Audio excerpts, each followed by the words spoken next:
I'd like to talk about a really common problem in golf, predominantly around club golfers, and that is the early release of the right arm. All this is very simple. Instead of storing the angles in the right wrist and the right elbow to be used through the golf swing, through the impact area, these dissipate very early on. And what happens is it can have a disastrous effect. Not only does it as a performer of slices and pulls, but poor striking, because obviously that now gets very long early, so it can cause fat shots.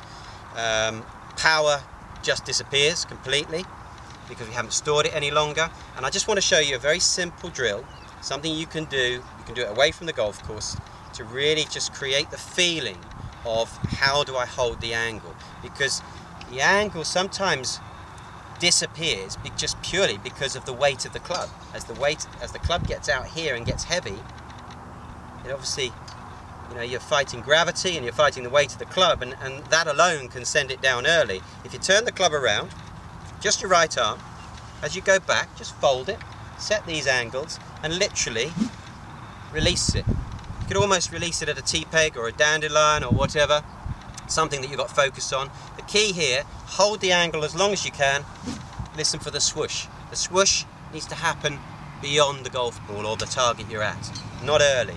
That's a no. Hold it and release it.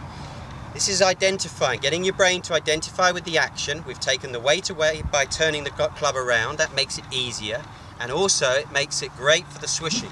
And then what you can do, it's a great little drill because you can then build up pace and speed. So the quicker you do it, the more club head speed ultimately you're going to deliver, the more distance you're going to get. The key ingredient here though is store the angle, release the angle.